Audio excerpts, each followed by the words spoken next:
Ola e benvidas e benvidos a unha nova análise en vídeo para Mallando no Android.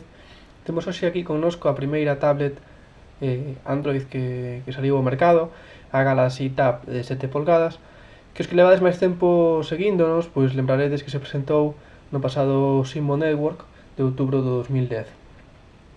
Trátase dunha tablet de 7 polgadas, cuxas dimensións son 190,09 por 120,45 por 11,98 milímetros de grosor e pesa 380 gramos. Como vedes, pois ven equipada con Android 2.2 Frollo, aínda que xa existe o que é a actualización a Gingerbread a 2.3, pero bueno, este terminal concretamente aínda non a ten instalada. Que nos atopamos? Un dispositivo que é realmente cómodo para mobilidade, para ir, por exemplo, no transporte público, pois disfrutando do noso Twitter, do noso correo e das nosas aplicacións Android favoritas, e tamén, pois, como lector de libros, por exemplo. Abrimos aquí esta aplicación e podemos ir lendo os nosos libros. Neste caso, pois, trátase do Mago de Oz, que é un libro que ven neste terminal precargado xa, non?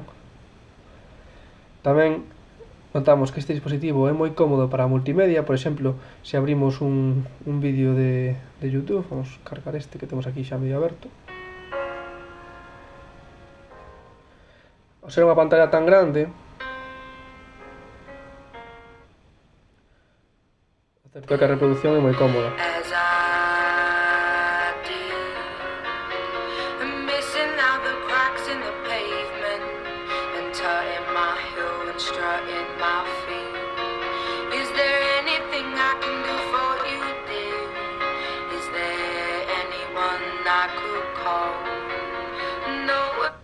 Pero vedes que o sonido tamén é impresionante.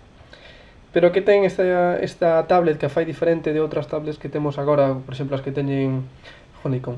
Pois que ten a función teléfono, polo que podemos chamar aos nosos contactos e temos unha tarxeta SIM que permita chamadas, porque tamén funciona perfectamente cunha SIM de datos que podemos ter nun pincho USB.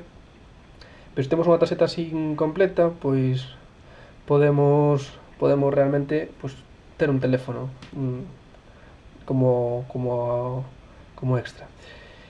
Eso fai que, por exemplo, ao abrir o navegador teñamos aquí un botonciño que nos permite chamar aos teléfonos que aparecen na páxina web. Para min é unha función unha función extra moi cómoda. Logo conta con widgets propios de Samsung, que o que fan é darlle máis, adaptarse ao tamaño e darlle máis funcionalidades. Por exemplo, o calendario resulta moi cómodo velo neste sentido. Vedes que parece unha xenda de libro por semana, por mes, etc. Pareceme moi cómodo. Xa pouco máis, dicir que se comercializa en dúas versións, unha de 16 e outra de 32 GB, pero sempre é ampliable mediante micro SD ata os 32. Aquí temos o micro SD aquí, ao lado da entrada da tarxeta SIM. Así mesmo tamén temos dúas versións, unha con conectividade só Wi-Fi e outra para Wi-Fi máis datos por tarxeta SIM. Outra cousa que me gusta moito é o teclado, que vedes é hiper cómodo, porque ao ter as teclas máis grandes pois é difícil equivocarse. Vamos poñer, estamos probando a Galaxy Tab. Se xa poñemos en horizontal, a ver, moito máis cómodo. En definitiva, unha tablet para os que queran disfrutar máis do contido multimedia da navegación web e mobilidade, pero bueno, tamén para estar na casa, estar no sofá, pues, consultando o correo ou escutando a nosa música ou vendo vídeos. Nada máis, vémonos en seguintes análises para Mallando no Android.